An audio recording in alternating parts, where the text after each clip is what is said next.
Palavra aberta.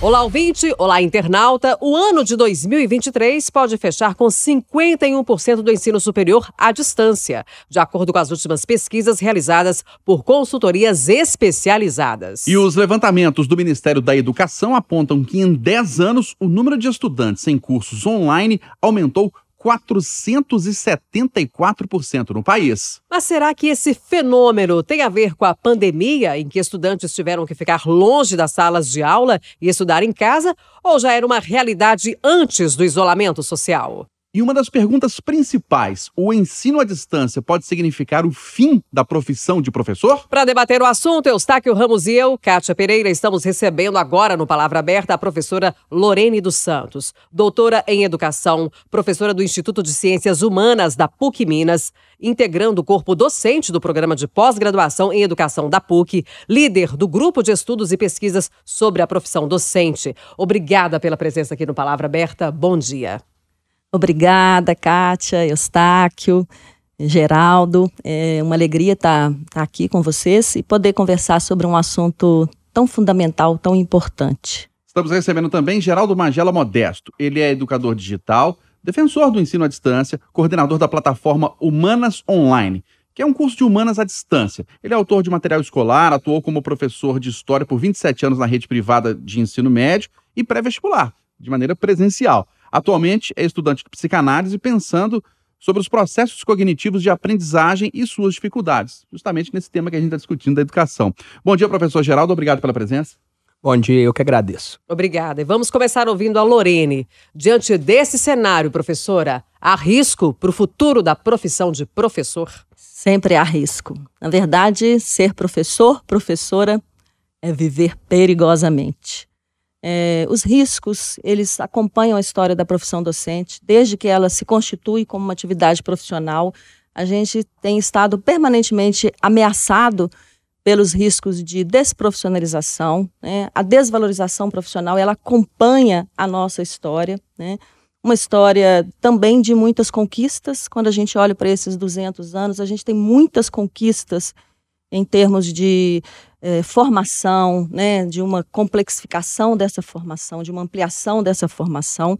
E, claro, em termos de condições de trabalho, nós temos o piso salarial dos professores, que é uma conquista importante, a definição de carga horária. Então, nós temos conquistas, mas os riscos acompanham a nossa história.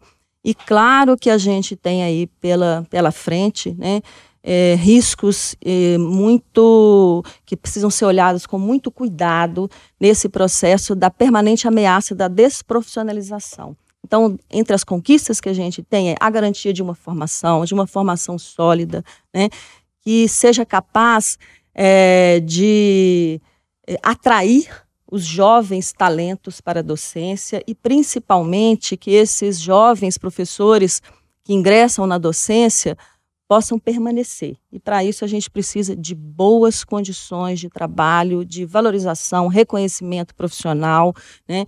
Então, os riscos existem, mas vai depender das políticas públicas e educacionais que a gente construir, né? Principalmente daqui para frente, para que a gente possa minimizar esses riscos e manter a profissão como uma atividade reconhecida, valorizada, profissional. Antes de passar a palavra para o professor Geraldo Magela, professora Lorene, só queria que a senhora desse uma definição para o nosso ouvinte do que a senhora chama de desprofissionalização. Então, a gente tem que olhar para a nossa história de profissionalização, né? Quando que a docência se torna uma atividade profissional? Especialmente ao longo do século XIX, né? Aqui no nosso país, as últimas décadas do século XIX são fundamentais para isso. O que significa esse processo de desprofissionalização? Tem um estudioso da profissão, o professor Antônio Nova, que ele trabalha com 4 momentos ou 4 etapas. É quando essa atividade ela passa a ser uma atividade de dedicação em tempo integral. Deixa de ser um bico, mais uma atividade, e os professores começam a se dedicar à docência como uma atividade de tempo integral. Em segundo lugar, há um processo de funcionarização da docência. Os professores vão se tornando paulatinamente funcionários públicos, né, contratados pelo Estado. Em terceiro lugar, o surgimento das escolas de formação, o surgimento da escola normal, como uma instância fundamental para o ingresso na profissão. E, por fim, a constituição das associações docentes, e com isso o surgimento de um sentimento de corpo profissional. Os professores passam a se identificar uns com os outros e se identificar. Então, isso é basicamente o que configura um processo de profissionalização. E a gente tem avanços e recuos ao longo do século XX, nessas 2 primeiras décadas do XXI, em relação a isso. Então, a última LDB, que está em vigor, instituiu, por exemplo, a necessidade dos professores da educação infantil e dos anos iniciais também terem um curso superior. Então, há um investimento, uma compreensão da importância da ampliação, do alargamento dessa formação, incluindo a necessidade do ensino superior. Isso tudo vai contribuindo para o processo de profissionalização. Mas o contrário dessa profissionalização, a senhora já está vendo? Por outro lado, o que a gente vê, né? Permanentes movimentos e projetos que tentam dizer, olha, não tem professor de física, falta professor de física ou de ciências biológicas, não tem problema. Os estudantes de medicina podem assumir temporariamente as aulas de biologia que estão vagas, os estudantes de engenharia podem assumir as aulas. Quer dizer, essa compreensão da docência como uma atividade transitória, mais uma vez como um bico, isso representa uma desprofissionalização muito significativa, né? A ideia de que se pode se aligerar e reduzir o investimento na formação profissional representa um risco de desprofissionalização. As condições de trabalho, o processo que a gente tem assistido, né, de pejotização dos contratos de trabalho dos professores, representam um processo significativo de desprofissionalização. Passando a palavra para o professor Geraldo Magela Modesto. Professor, o senhor é um defensor do ensino à distância. Sim. Significa que podemos, vamos dizer assim, dispensar a presença do professor na sala de aula? De forma nenhuma, né? Eu acho que a profissão de professor, ela jamais vai deixar de existir, né? Ao longo de 27 anos dentro de sala de aula, eu sempre aprendi com os meus alunos, porque eu sempre encontrava perguntas para as quais eu não tinha me preparado para elas. Mesmo que se crie uma inteligência artificial para ela responder a todas as perguntas, até que a gente caia nessas ficções científicas que ela evolui por conta própria, a inteligência ela é baseada em perguntas que foram elaboradas, em coisas que foram pensadas. Em algum momento, algum aluno vai fazer uma pergunta que não foi pensada e precisa de um ser humano ali para responder. Então, eu acho que a profissão de professor não corre risco de acabar.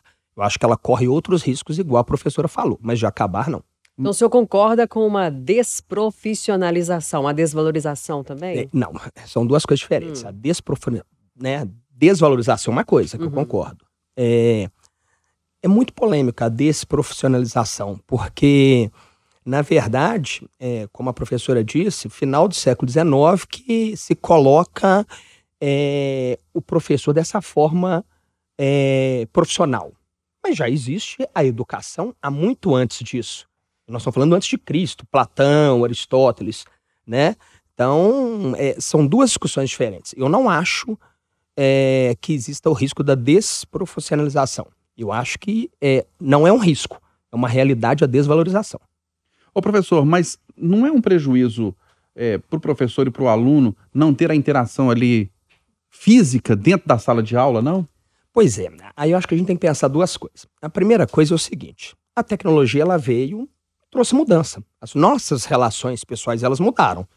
Ninguém está parando de usar o WhatsApp porque fala assim, mas é muito mais importante você conversar pessoalmente. Não, então a tecnologia veio, ela está aí, a gente tem que aprender a lidar com ela. A outra coisa, grande parte dos cursos à distância hoje, uma das propagandas que eles fazem é, olha, a aula não é gravada, a aula é online. Você vai ver o professor na hora, você vai poder interagir, vai poder perguntar.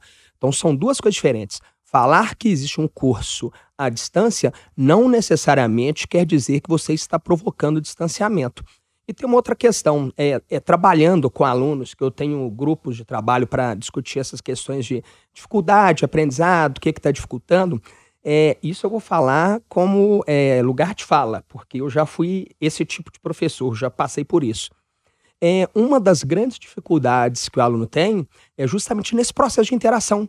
Às vezes fazer a pergunta dentro de sala de aula, a forma que o professor responde, sabe? Ela fica constrangida numa sala de aula dela perguntar.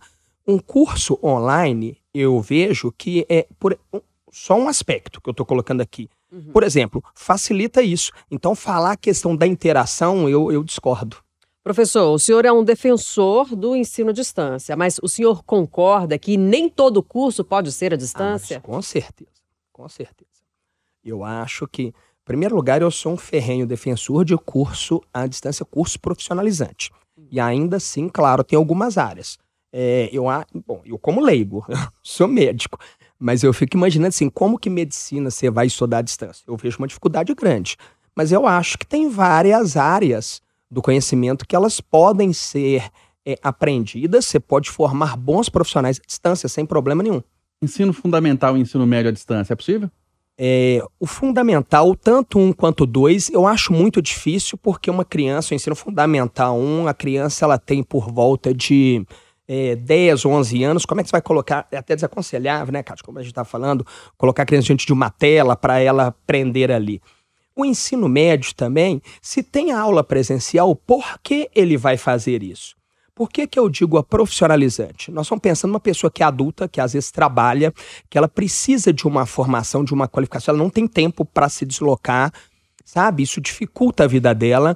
Então, nos horários que ela tem livre, é o horário que ela pode aprender, que ela pode estudar, né?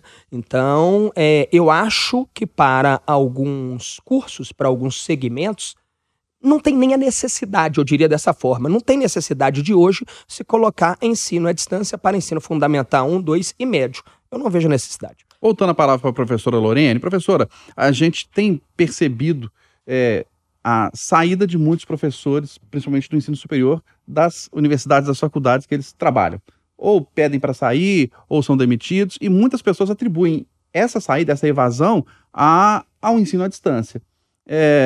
Há realmente isso na opinião da senhora? O ensino à distância está provocando essa evasão? Os professores estão deixando de trabalhar nas faculdades? As faculdades estão dispensando porque estão economizando, porque é mais barato o ensino à distância? E aí ameaça a profissão de professor? Eu acredito que sim. Veja bem, a educação à distância e o espaço que ela está ocupando no ensino superior, ela reduz drasticamente o número de professores dedicados à educação superior, né? As turmas de educação à distância são turmas enormes, gigantescas, né? E aí precisa de menos professores, os né? professores não estão indo embora, mas a educação à distância ela está concentrada basicamente no ensino superior privado, né? E a redução do número de professores já é uma realidade, a gente já tem muitas pesquisas sobre isso, né? A educação à distância ela tem sim trazido uma redução do número de professores ou contratos mais precarizados, né? Então, professores que tinham um tipo de contrato que são demitidos e recontratados em situações bem mais precarizadas, né? Em termos de carga horária, de direitos trabalhistas, né? Enfim, a gente tem uma desregulamentação no mercado de trabalho, especialmente a partir da nova legislação trabalhista, e isso tem repercutido, obviamente, no ensino superior, né, especialmente na educação superior privada. E como é que a senhora vê hoje o interesse dos jovens pela profissão? O que a senhora observa em quem, pelo menos, dá início a um curso de formação ou quem ingressa no mercado? Qual que é a probabilidade do profissional se manter no mercado por um longo tempo, formar carreira profissional? Muito bom isso, viu, Kátia? Eu trabalho com o primeiro período nas licenciaturas e é muito bonito de ver que muitos meninos chegam, meninos e meninas, né, chegam com muitos sonhos e muitas expectativas em relação à profissão. Então, acho que o interesse, inclusive porque os professores que tiveram são inspiradores, né? E esses dias nós recomeçamos as aulas e eu ouvi muitos relatos disso. Eu estou aqui porque eu tive um professor que me inspirou. Eu estou aqui porque os meus professores foram muito importantes na minha vida e eu quero fazer isso também. Então, eu acho que jovens interessados, nós temos sim, temos muitos jovens interessados, né? O que a gente precisa é de políticas públicas no campo da educação que favoreçam essa trajetória durante a formação inicial. E aí eu vou ressaltar duas políticas surgidas em 2009, A primeira é o PIBID, o Programa Institucional de Bolsa de Iniciação à Docência, que promove uma inserção do estudante na escola de educação básica, no campo de trabalho dele, desde o primeiro período em que ele ingressa na universidade. Eu tenho feito pesquisas sobre isso e tenho visto que esse programa tem um potencial muito grande de criar essa relação com a profissão, de fortalecer, né, esse desejo de permanecer na profissão, assim como residência pedagógica, que surge depois, em 2018. Então, a gente precisa fortalecer políticas como essa e, obviamente, apoiar os jovens ingressantes. O início da docência não é fácil, todo mundo que é professor sabe como é difícil tornar-se professor nos 5 primeiros anos de atividade profissional. Pois é, professora. É preciso apoiá-los. É grande o contingente de formandos e depois de profissionais que seguem carreira? É grande, assim como também é muito significativo o percentual daqueles que abandonam a profissão até 5 anos de docência, que se deparam com condições muito difíceis, muito desfavoráveis, e o abandono da docência nos 5 primeiros anos de profissão é um dado alarmante, né, em torno de 50%. Professor Geraldo Magela, diante disso que a gente está falando, da precarização da profissão, da diminuição do interesse de jovens em ser professores, já que no ensino à distância a gente pode imaginar que o salário pode ser menor, porque vai ter menos gasto ali para aquele professor, para aquela instituição, enfim, o que a gente está falando dessa questão da precarização. Não pode ser ainda pior o cenário para o professor à distância daqui para frente? Eustáquio, eu acho que o problema, como a professora está falando, é mais complexo.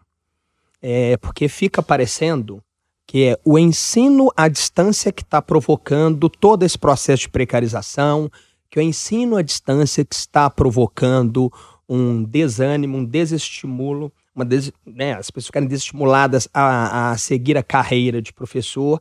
E a coisa mais complexa que isso. A contribuição não é grande no ensino à distância? Não. Principalmente diante desse fenômeno de que um professor pode dar aula para um número ilimitado de alunos. O grande problema é o seguinte: tem 27 anos de sala de aula presencial. Desses 27 anos, eu trabalhei todos eles, além de ensino médio, mas com pré-vestibular, com preparatório para a entrada na universidade. Isso aqui eu posso falar de experiência.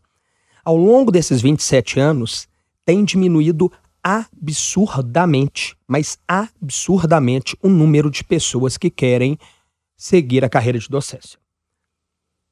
Quando a professora fala que tem as turmas lá no início do primeiro período, eu não tenho esse dado estatístico, mas eu gostaria muito que tivesse. A comparação dos cursos para a formação de professor em universidades públicas e particulares. Eu tenho certeza que a diferença é grande. Na universidade pública ainda existe uma demanda, ainda existe um aluno que entra. As particulares não investem mais nisso. Por quê? Porque, na verdade, não há mercado. A verdade é essa. O mercado, ele está enxugando. E quando eu falo de mercado, eu falo da gente enquanto ser humano. Você vai para uma profissão por amor. Mas a gente tem boleto para pagar, a gente tem que pensar nessas coisas. E a profissão de professor hoje, por tudo isso que a professora falou, pela realidade política do país, pela falta de políticas públicas, pela falta de reconhecimento da sociedade dos pais, as pessoas ficam desestimuladas. Elas preferem seguir outras carreiras, outras profissões. Se houvesse uma valorização, igual ela falou, questão salarial, de vários aspectos de políticas públicas, haveria um estímulo das pessoas a serem professores. Então não é o ensino à distância que está gerando esse problema. Nós estamos pegando uma coisinha, uma pedrinha ali, um grão de areia numa praia imensa. O problema é muito mais complexo. Nós debatemos no Palavra Aberta deste fim de semana o futuro da profissão de professor, principalmente diante do cenário de avanço do ensino à distância. Recebemos aqui no Palavra Aberta a professora Lorene dos Santos. Ela é doutora em educação, professora do Instituto de Ciências Humanas da PUC-Minas, integrando o corpo docente do programa de pós-graduação em educação da PUC-Minas e é líder do grupo de estudos e pesquisas sobre a profissão docente. Professora, obrigado pela sua presença, obrigado pela contribuição. Eu que agradeço. Até a próxima, professora. E agradecemos também pela presença a Geraldo Magela Modesto, educador digital, coordenador da plataforma Humanas Online, curso de Humanas à distância, autor de material escolar, atuou como professor de história por 27 anos na rede privada, no ensino médio e pré-vestibular, atualmente é estudante de psicanálise, pensando sobre os processos cognitivos de aprendizagem e suas dificuldades. Obrigada pela presença, professor. Até a próxima. Eu que agradeço. Lembrando que o Palavra Aberta está disponível nas nossas plataformas digitais. Você pode acompanhar também no YouTube, no nosso portal itatiaia.com.br. E lembrando que o Palavra Aberta vai ao ar todo sábado, 8h25, aqui no Jornal da Itatiaia.